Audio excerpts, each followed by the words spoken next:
In this talk, we begin a new, a new section. We're going to continue developing this hypothesis that we've been working on now for almost a year. And it's like peeling the layers of an onion back. You'll notice we keep circling round to things that we've covered before, and then we'll touch base on them again a little later in another context. That's, to me, an ideal way to teach. You keep coming back to the material in a different form, a little deeper and richer as you move along. And so you've seen now where we're going clear through the end of next year. This month, what we want to do is we want to ask a very simple question. Did Jesus have a hermeneutic? And can it be discovered? So those are two separate questions. Can Jesus' hermeneutic be discovered? And if so, what is it? So in order to broach this question now for the next several weeks, we have to do some ground clearing this week. Next week, we can do a deeper dive into this, and then on through the following weeks as we finish out this month. So let's clear the ground. Let's ask a number of very, very important questions. It is obvious that Jesus was Jewish. You'll remember the talk from back in December titled Jesus the Jew. And you'll also remember the talk where I said you cannot understand Jesus apart from his cultural context. In other words, the more we understand Jesus' cultural context, the more we understand Jesus. And Jesus is not isolated from his context. He doesn't come on the scene as some kind of revealer of information or truth apart from Second Temple Judaism. He comes in, he's immersed in it, or as Paul says, at the right time, he was born of a woman, born under Torah. He's immersed in this life, this Jewish life, this Galilean Jewish life, this Galilean peasant Jewish life. So we can nuance this in a number of ways. The first thing we want to ask is, when we say Jesus quoted scripture, we have to ask, what are we talking about? Which scriptures? Because if you haven't done this yet, you might want to go to the group, and you'll notice I printed a document. I created a document, and I called Jesus Citation of Scripture in the Synoptic Gospels. And we're going to look at that today on screen, but if you have a copy of it, it will be beneficial. We want to ask which scriptures are available to Jesus and in what form, okay? Now, we know that various groups in Jesus' day had different canons. Most of Judaism held to the absolute primacy of Torah, Genesis, Exodus, Leviticus, Numbers, and Deuteronomy. That was the primary document. In some rabbinic traditions, Torah exists before creation. God is obligated to obey Torah. There are certain midrashim where the rabbis have certain letters of the Hebrew alphabet complaining to each other because one of them saying that God has to obey Torah. And so Torah becomes this instrument now also of creation. Creation is through Torah. And virtually every single one of the sentences or phrases in the prologue of the Gospel of John, in the beginning was the Torah, and the Torah was with God, and the Torah was divine. All things were created through the Torah, and the Torah was the light that enlightens everyone. All of those sentences about the Logos in the prologue to John, in one form or another, in different documents and periods of time, could be said about Torah. And so it's no surprise that in John 1:14, Torah and Jesus are played off against each other, where the writer says, 1:16 of the Gospel of John, Torah came through Moses, grace and truth came through Jesus. So the majority of your groups are going to hold fast to Torah, although there are going to be some sectarian groups that are going to be like our modern charismatics And they're going to argue that they have revelation, they have divine revelation, and they write it down, and that revelation becomes even more superior in authority than Torah itself. And we're speaking here of the groups that would revere the Book of Enoch or Jubilees, certain of the Qumran sectarian movement. In other words, it would be a very feverish apocalyptic type movement that believed it was all the end. And so the new was right here, it was right up front, and the divine revelation was to be believed over Torah and could supersede Torah in some ways. So we have to reckon with the fact there are different canons. If Jesus is arguing with the Sadducees, for example, it's going to do him no good to appeal to the prophets at all, because they don't recognize the prophets as on par with Torah when it comes to Holy Scripture. In the same manner, if he's arguing with the Pharisees, quoting the Psalms is not going to win him as many medals as if he had quoted the prophets or the Torah. So different biblical writings had different levels of authority, or if you want to use the Jewish language, they conveyed different levels of uncleanness.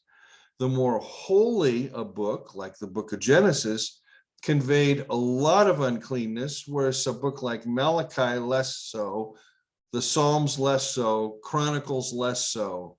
So the books are deemed authoritative by the degree of cleanness they convey. Well, this leads us now to the next question. So we have different canons, and then the question is, well, what text type are we using? Is Jesus quoting the Hebrew text, the Greek text, the Septuagint, or the Aramaic Targums, or even an unknown text? You'll notice I did not include the Gospel of John in this discussion, and that's because the Gospel of John presents its own peculiarities when it comes to the historical Jesus, and I wanted to leave that aside. But when it comes to Matthew, Mark, and Luke, sometimes it appears as though the quotation Jesus is uttering comes from the Hebrew text. Sometimes it's directly from the Septuagint, and sometimes it's from the Targums. It seems to me at that point that we want to be careful. I'm not saying that Jesus was unfamiliar with the Septuagint, but in a moment, I'm going to use Chris Keith's argument that Jesus could not read. And so the challenge here is, if you buy that argument, could Jesus read or not read? If he can't read, he's not reading the Septuagint. And the chances of him hearing a Septuagintal text in Galilean synagogues or even in the temple is minute. So whenever I see a Septuagint text type, that is, and Jesus said, and then it quotes from the Jewish scriptures, if that quote comes out of the Septuagint, I have to at least put a question mark here and ask, does this saying go back to the historical Jesus, or is it part of the textual Jesus? And you'll remember there are four parts to our paradigm. We have the historical Jesus, we have the textual Jesus, the Jesus is presented to us in the Gospels. We have the experiential or the ecclesial Jesus, that which we experience together, and we have the Jesus of the tradition, like the Nicene Creed, and so on and so forth. We are working in the two parts that belong to the more human side of the equation, as it were, the historical Jesus and the textual Jesus. So again, when we read a citation of Jesus, we have to ask, where's it from? How is this text cited? The second thing we have to do is we have to ask, if Jesus cites a text of scripture, which part of it gets cited and why. And this is important because the standard move that's made in our conservative evangelical circles is that, look, Jesus quoted the Old Testament, and he therefore validates the entire thing. That's the logic of their argument. You've heard this before. Jesus quoted the Bible, therefore he believes it's from God. And we're going to discover that's not the case. We're going to discover that as Jesus quotes scripture, he does it in a certain way, after a certain fashion, in a certain style. And indeed, I hope to be able to show you that Jesus does have a very specific hermeneutical approach to his scriptural tradition. The third thing we have to ask here, in addition to which canon and which text type would Jesus have quoted or been familiar with? And lastly, by the way, there's the Targums, the Aramaic paraphrases that were used in the synagogues. And those will become key to our conversation in a minute. But the third thing we have to ask whenever we are asking about Jesus and his quotation of scripture is, what is going on? Who is challenging him, and why does he cite scripture?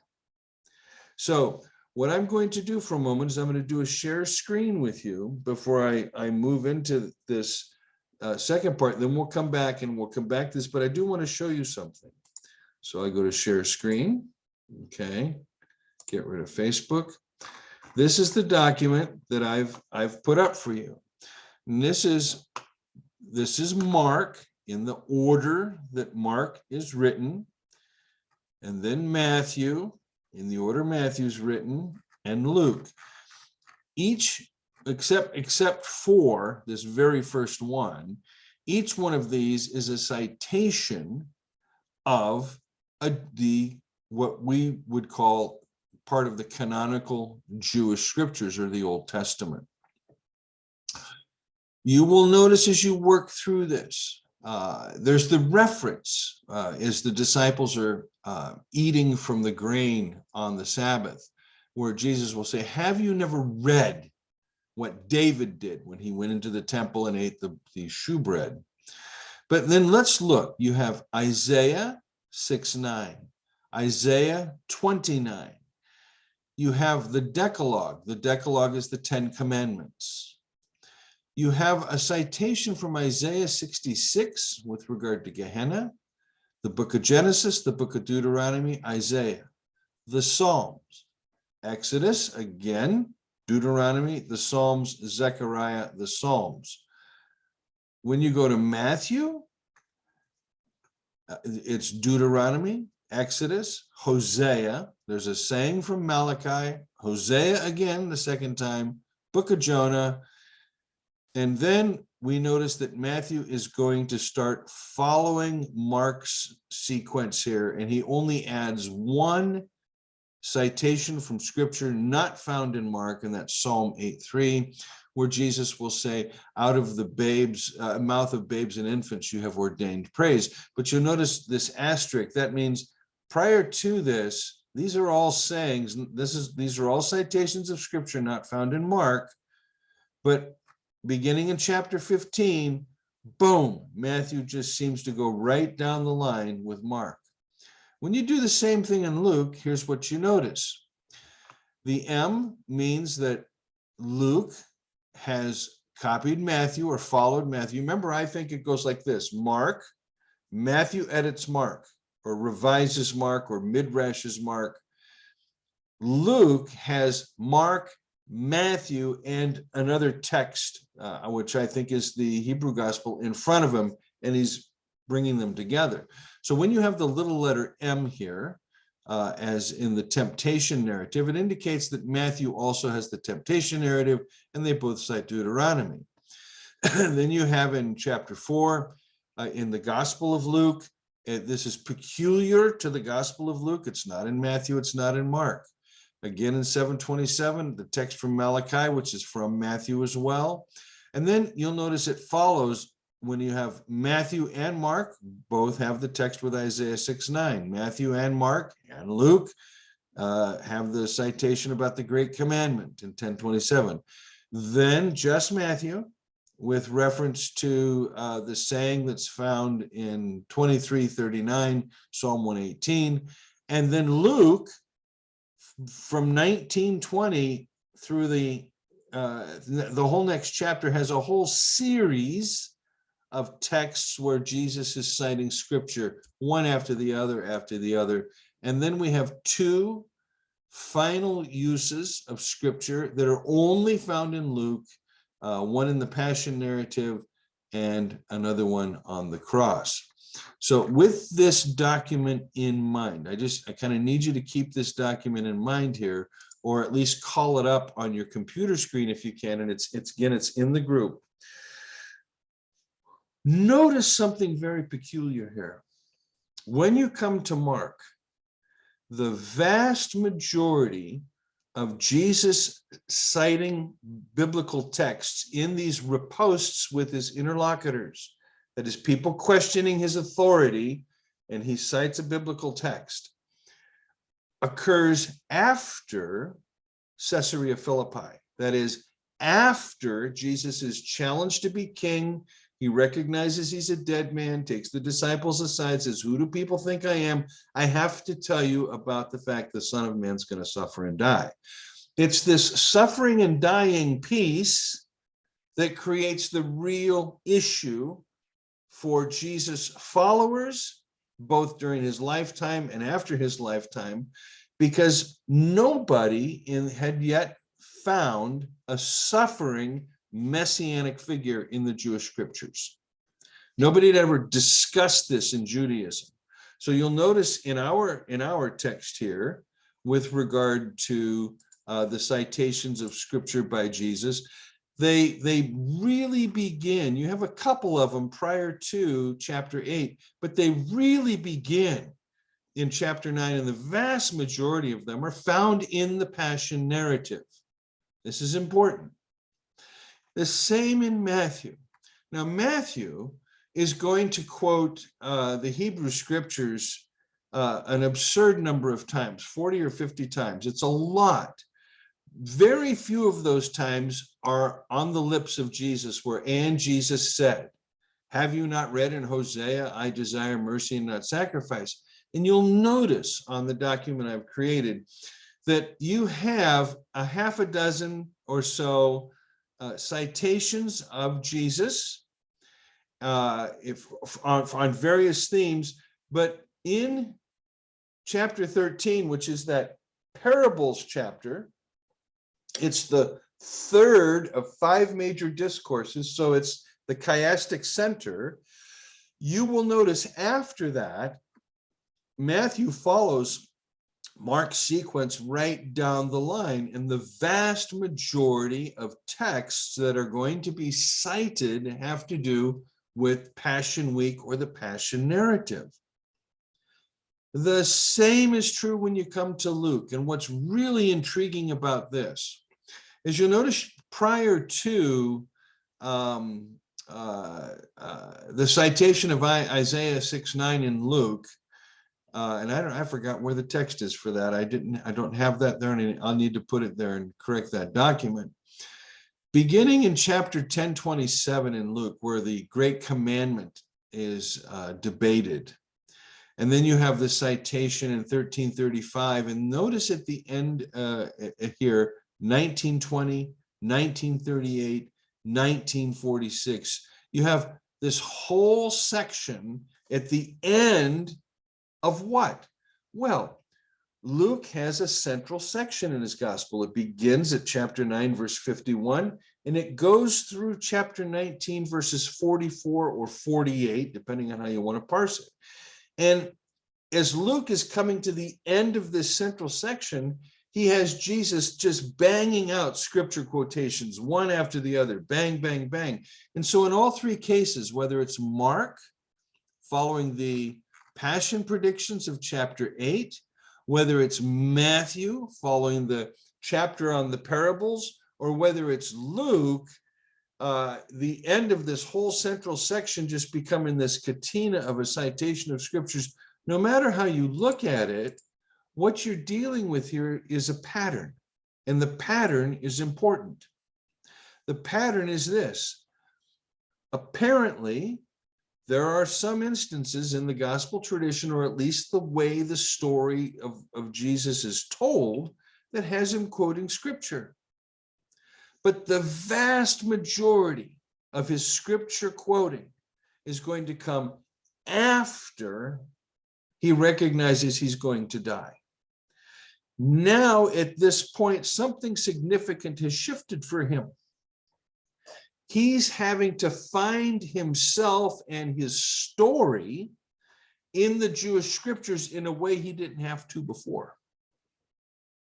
He's going to be reading these texts in a light that he hasn't had to read them before. And we want to look at what that is. But before we move on, let's just quickly examine the question, could Jesus read? Now, in the ancient world, reading and writing are two different skill sets, okay? And every young boy is taught to read Torah from the Hebrew text. That is, Hebrew and Aramaic have the same alphabets, so they look the same. You with me? Just like British English and American English, but we really speak two different languages in a way, right? Okay. And each boy is taught how to read this script, and they can pronounce it. They can read, you know, see spot run, run spot run, mom and dad get in the car, but they have no idea what they're reading. They have none at all. It's like if I pick up an article in French, you know, I can read it out loud. That doesn't mean I understand what I'm reading. Okay, I can read it out loud, but I don't necessarily understand what I'm reading unless I've been boning up on my French or my German or whatever it is. In the same way, boys were taught to read, but they weren't necessarily taught to write, which is a different skill altogether, because there you have to learn things like spelling and vocabulary and syntax. So could Jesus read? Well, his ability to read Hebrew and Aramaic probably is there. His comprehension, however, of it as a written text, not there. The book on this that I want to recommend is called Jesus Against the Scribal Elite by Chris Keith. It's the third in a series of books that he's done. What he's been able to show is that if you start with Mark as the earliest gospel and you go to John as the latest gospel, the gospel writers, Mark shows Jesus to be an illiterate. In the Gospel of Mark, Jesus is illiterate. He can't read or write. He doesn't have the kind of authority that the scribes do who could read or write. And remember, literacy rates in the ancient world were between 8 and 10% max. 8 to 10%. Almost always the wealthy. You had to have wealth. Almost always. And then as you move to Matthew, Jesus starts to become a little more literate. And by the time you get to the Gospel of John, Jesus is a fully literate Galilean peasant.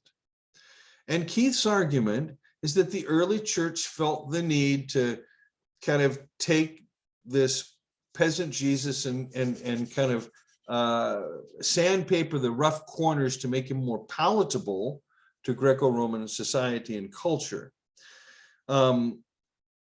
It's a strong thesis that Keith makes, and I think one that is worthy of keeping in mind. Again, as with all theses, we hang on to them lightly because we could change our mind tomorrow. There might be another book out there that shows us that indeed Jesus could in fact read, and that would be something we'd have to change our mind on. But here is something I do want to read you from this particular book. When it comes to Jesus citing scripture that he has from memory, either from the Hebrew text type or the Targums. I will argue in a moment the Targums. But this is what is important about these citations of scripture.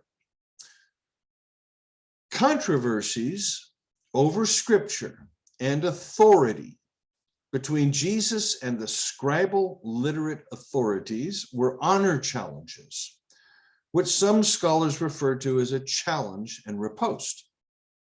The goal of such verbal spats was not necessarily to make the best point or to be the best interpreter in some quantifiable way. That is, when Jesus is engaged in these scriptural quotation battles with his interlocutors in an honor-shame society, it's not so important to be right as it is to get the audience on your side to say you win.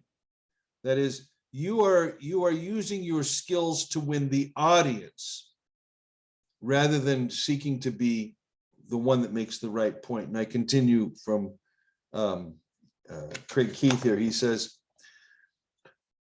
that was not the goal, because honor was not quantifiably assessed. It was assessed by public opinion. The judge is ultimately the audience. And so whenever you have the crowds, Jesus is in a battle, and it says, and the crowds were astonished at his teaching. That is, they are taking honor away from the scribal elite and giving it to Jesus, because honor is a social commodity. Just like gold or silver was the physical commodity that ran the economy, honor and shame are social commodities. And you want to get rid of shame and you want to take honor. Well, when Jesus is doing his citation battle, scriptural citation arguments, he's winning the audience. It doesn't have to do with whether he's right or not. He's winning the audience. He's creating shame for his interlocutors, and he's taking their honor. In other words, he, as an illiterate, is being given the same kind of authority that the scribal elite is given because they're literate. Keith again. The goal was to upstage one's opponent, be accepted as the winner of the challenge, and walk away with honor. By occupying the social space in which scribal literate authorities enjoyed esteem in the community, Jesus essentially made a bid for their honor, or at least attempted to share in it. And then, citing Ed Sanders, he says, and he's referring here to, he must be referring here to Sanders' book, Jesus and Judaism, even though it's not footnoted. Sanders is undoubtedly correct about the crucial role that Jesus' sayings and actions concerning the temple played in escalating the controversy ever closer to the cross. As this chapter has shown, there are good reasons to affirm that conflict between Jesus and Jewish authorities existed in the early period of Jesus' career as well, and that it centered on scripture, authority, and Jesus. Did Jesus have the authority to interpret scripture?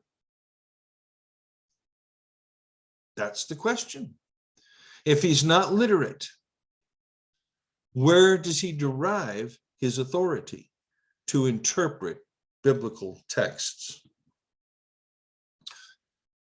On to the next important piece that we have to have as part of our frame for asking these questions about Jesus and Scripture.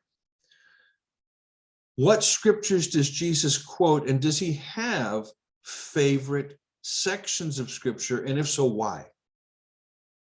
So you ask anybody today what their favorite book of the Bible is, and they'll have one.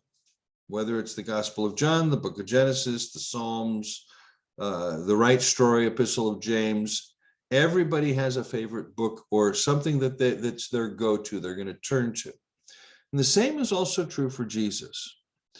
Now, I'm relying here on the work of Bruce Chilton, his doctoral dissertation on the glory of Israel, where he shows that the Isaiah Targum, that is the Aramaic paraphrase of Isaiah that would have been read in the synagogues, was Jesus' favorite text, but not just the whole book of Isaiah, but a very specific section, Isaiah 40 through 55, the central or second Isaiah.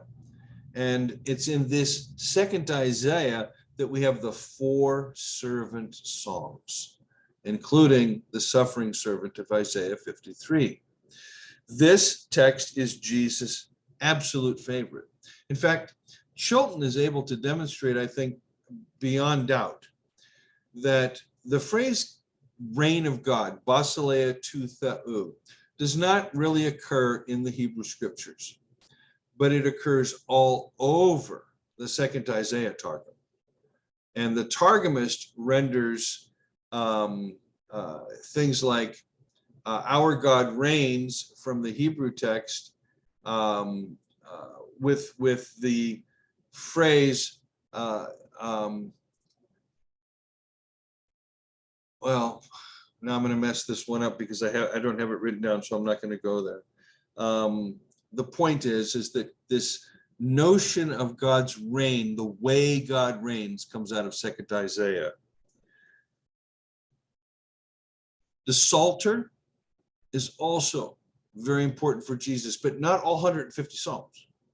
Certain Psalms that are going to have characteristics that we find in second Isaiah in terms of themes. So what are some of these themes that Jesus touches upon as he quotes scripture? Well, let's go back now to our document and let's look at some of these together. So let's begin in Mark.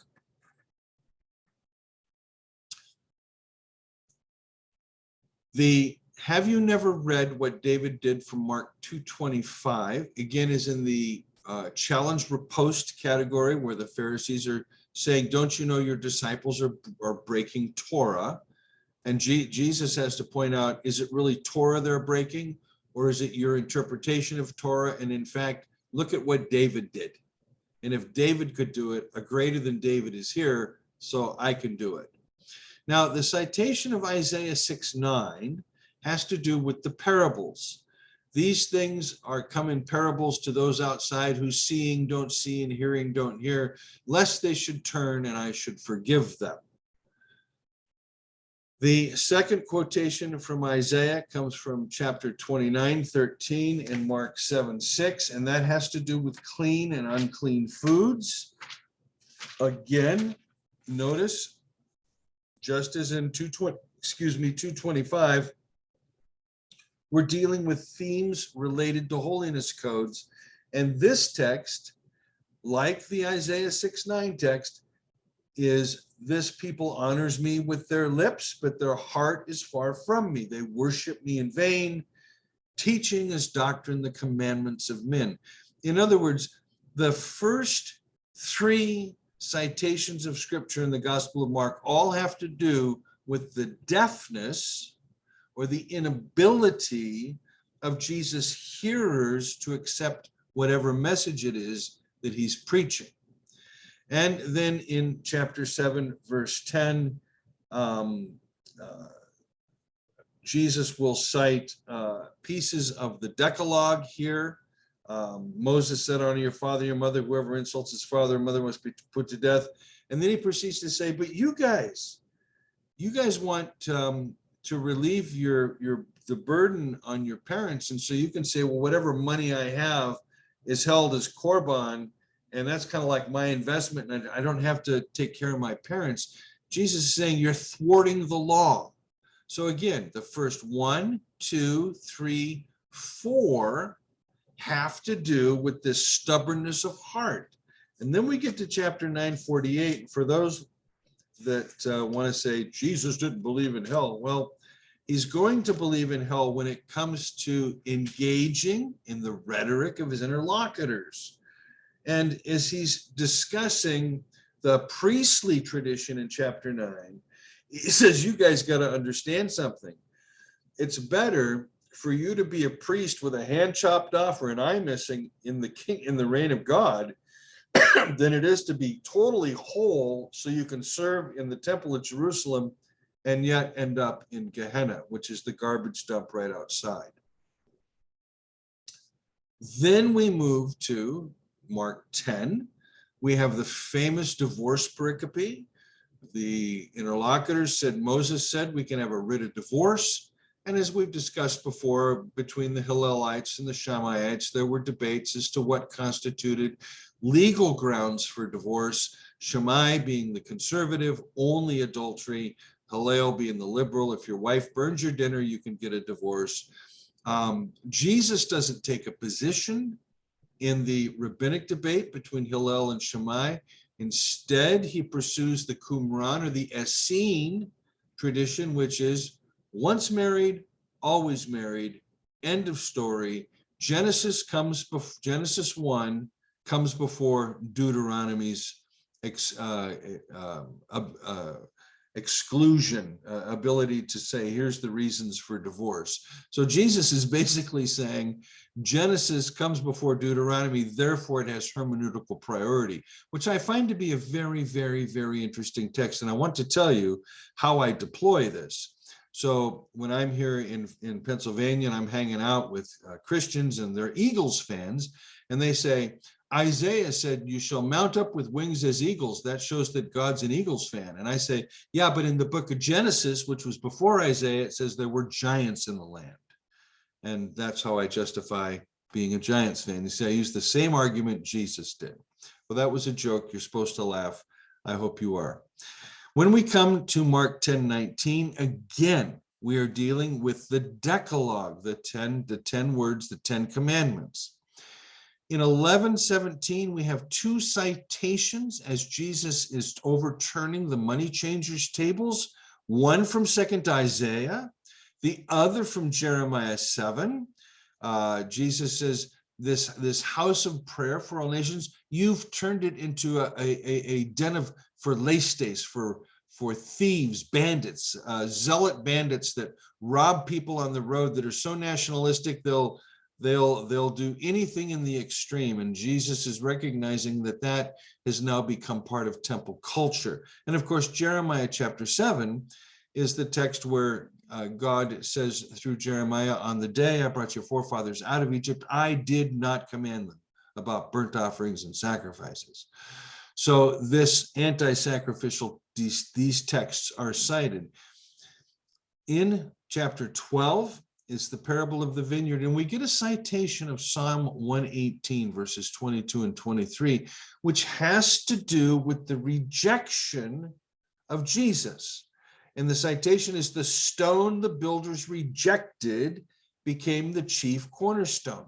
So if in the early part of the Gospel of Mark, we have these indications that these interlocutors, these folks that are challenging Jesus, they cannot hear, they won't hear, or they're misinterpreting the text, like the divorce pericope suggests. Psalm 118 has to do with the rejection of the one who's bringing this message. Now, 12:26, the citation of Exodus, the God of Abraham, Isaac, and Jacob, is with reference to the resurrection that the Sadducees did not believe in. But notice we're back immediately following in 12:29 and 30 of Mark to the Decalogue, you shall love the Lord your God, and then the second citation, Leviticus 19:18, you shall love your neighbor as yourself. Then there's the beautiful text in 12:36 where Jesus is actually going to publicly come out and say, I'm going to challenge the interpretation of a key text about the Messiah. And he goes on to say, when it comes to Psalm 110:1, the Lord said to my Lord, sit at my right hand till I make your enemies a footstool for your feet. Jesus just simply asked the question, how can the scribes say that Messiah is David's son? Because the Lord said to my Lord, Who is the first Lord? Is it God? Who is the second Lord? Is it David? Who's the first Lord? Who's the second Lord? And Jesus plays on this to show the absurdity of trying to argue that the Messiah is to be understood in this Davidic framework and the interpretation that had been put on this text going all the way back to the Maccabees. Finally, in the Passion narrative is a citation from Zechariah 13. Strike the shepherd and the sheep are scattered. This is of a piece with the citation of Psalm 118, the stone the builders rejected. And then in chapter 15, verse 34, is a citation in Aramaic of Psalm 22.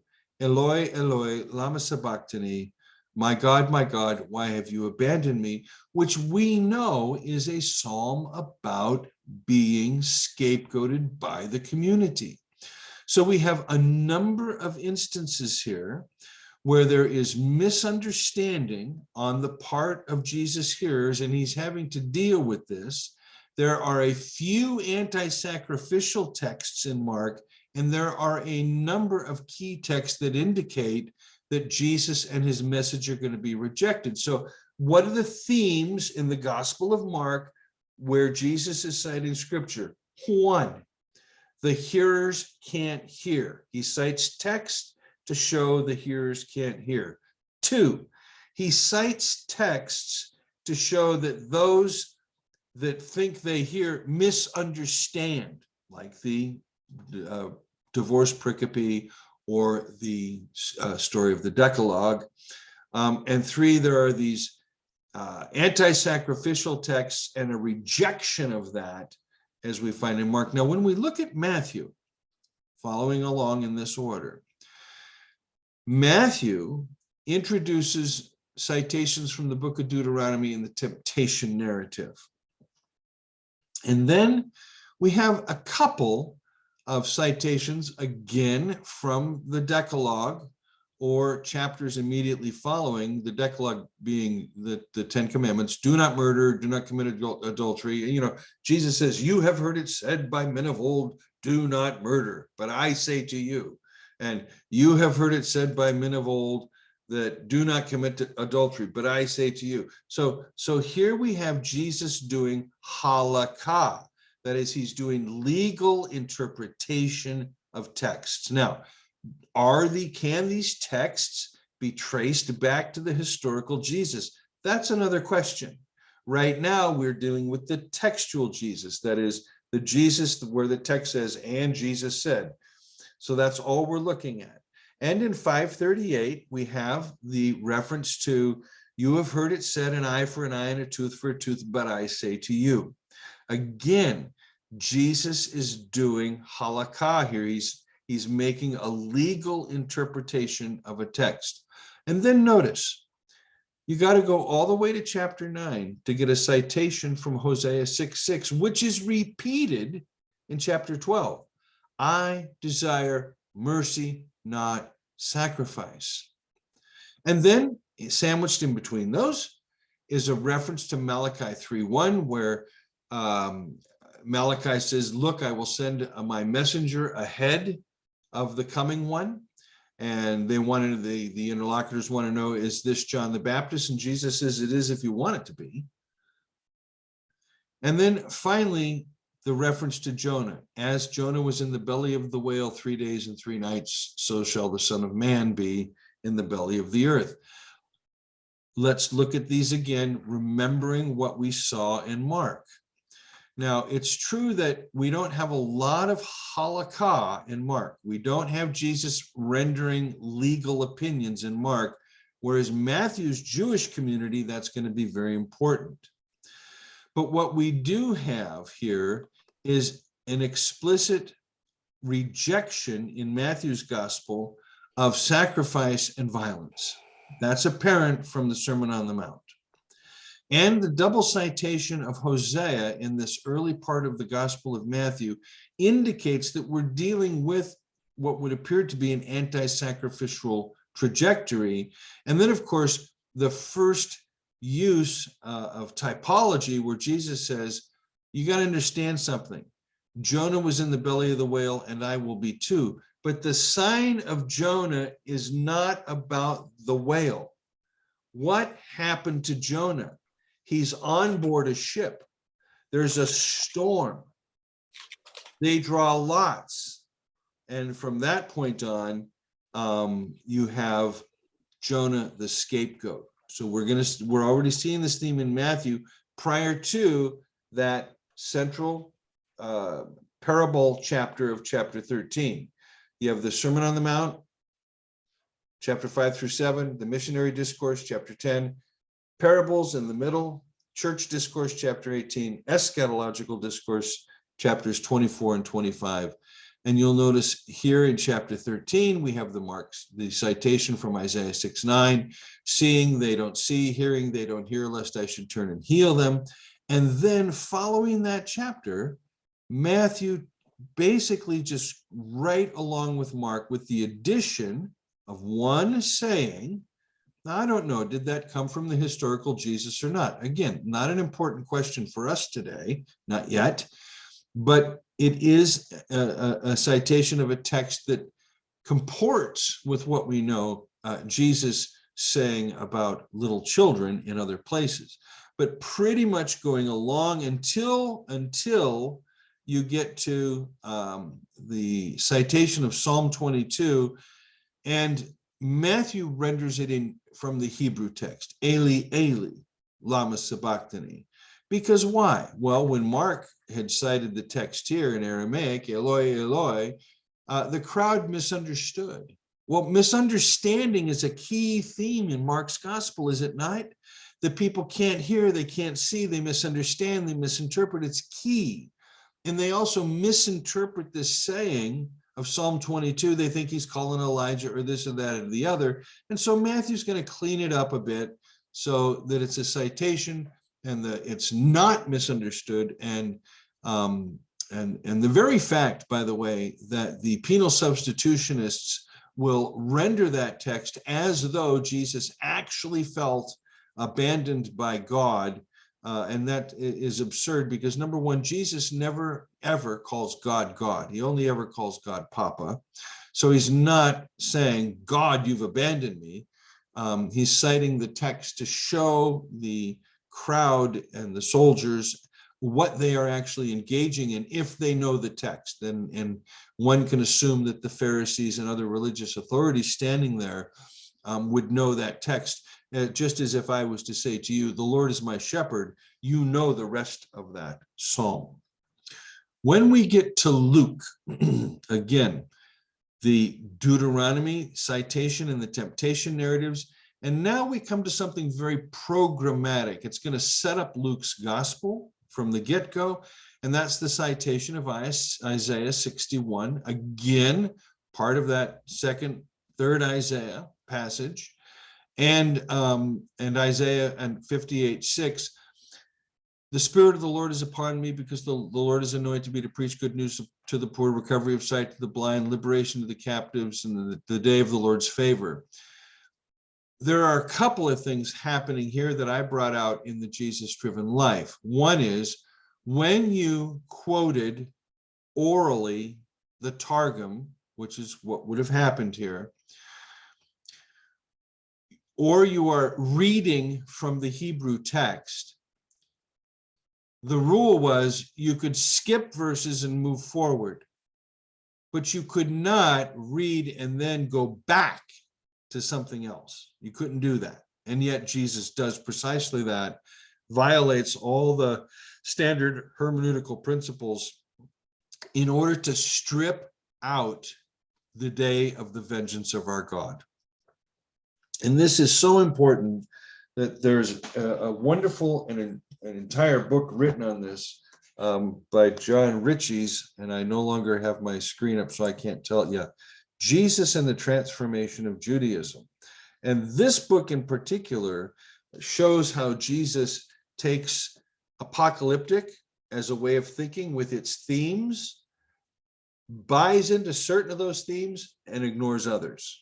Does the same with the wisdom tradition, buys into certain things, ignores others. So it's Jesus' selectivity in his use of these traditions and these biblical texts that's key, and I think is very, very important for the programmatic Luke chapter 4 story, where Jesus is essentially saying, look, the way it works is like this. God's anointed me, I'm your Messiah, and this is who I am. But he's gone to the Romans.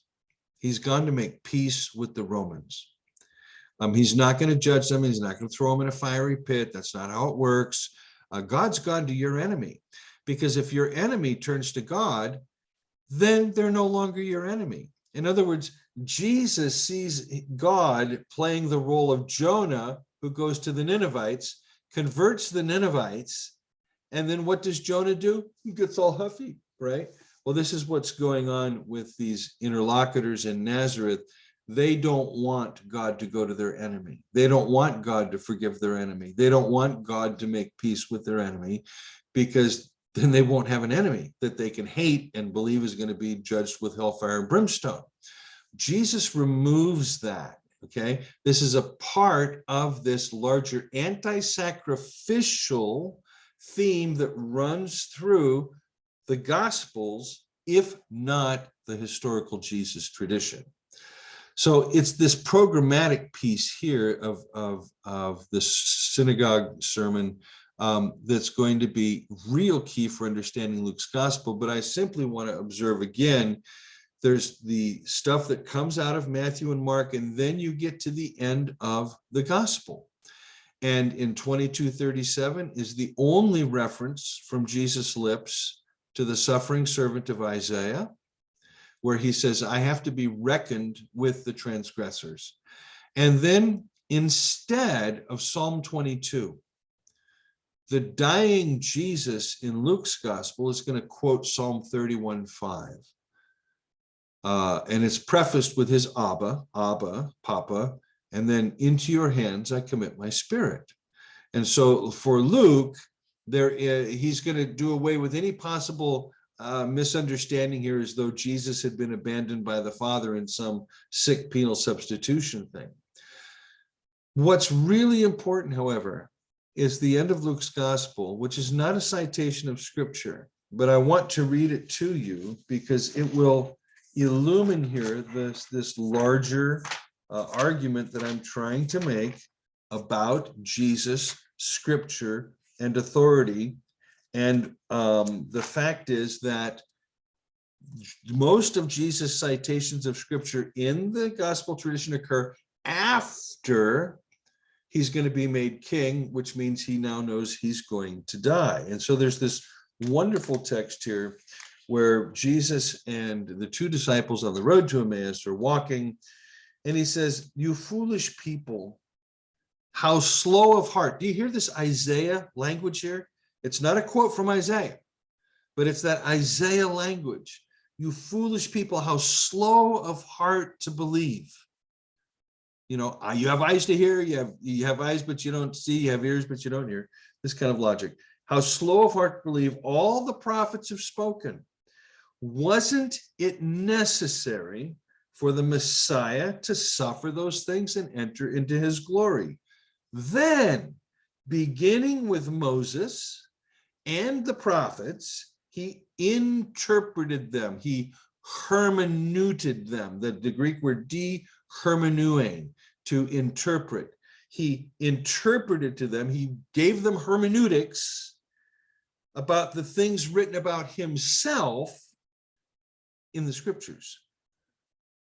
That is, Jesus on the road to Emmaus has to do hermeneutics. He has to say, look, here's what you've missed. You've missed that there are these great texts that talk about my work. I'm the shepherd that will be struck, and the sheep will be scattered. I'm the scapegoat who will be hung on a cross and whose bones are melted like wax. I'm the suffering servant who will pour out his soul as a ransom for many. I am this Jonah type figure who will be scapegoated and tossed overboard. but will ultimately go out and save the day by preaching the gospel to the Ninevites. So in other words, Jesus has very specific types that he's going to use to identify with and help understand his mission. And this is important, and we're going to close here. Typology, many of you are familiar with this, is an ingredient in the hermeneutic of Jesus. But Jesus uses typology not to validate typology as a hermeneutic method. It's the type that Jesus picks to compare himself to that's important. He doesn't compare himself to Moses. He doesn't compare himself to David. He doesn't compare himself to Saul. He doesn't compare himself to Elijah or Elisha. He doesn't compare himself to these power figures in the history of Judaism. He doesn't compare himself to Judas Maccabeus. Okay? He doesn't compare himself to power figures. He compares himself to those figures in the textual tradition that were misunderstood and scapegoated. So just as when Jesus quotes the Jewish scriptures, it doesn't mean he's validating the authority of the Jewish scriptures. So also when Jesus uses typology to begin to show who he is, he's not validating typology as a method that you can then run amok with, as so many of our Protestant friends have. Okay? So as we move into next week, we're going to start digging deeper into this typology. How did Jesus understand himself? And what are the parameters of this self-understanding as he's engaging his scriptural tradition? And what we will find is that the revelation of the God of love, when you come in and you take away people's ability to believe that God is violent, God is a just God who will at the end of time make sure that everybody gets what's due them. When you take that away from them, people freak out. And so the revelation of the God of love is inevitably going to lead to the cross.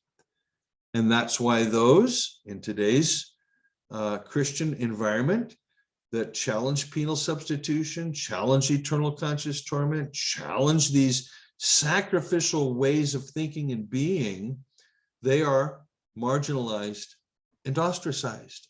It's part of that process. It's inevitable. And so with that, I'm going to stop the sharing of the screen and we will call it a day. I have to turn this off.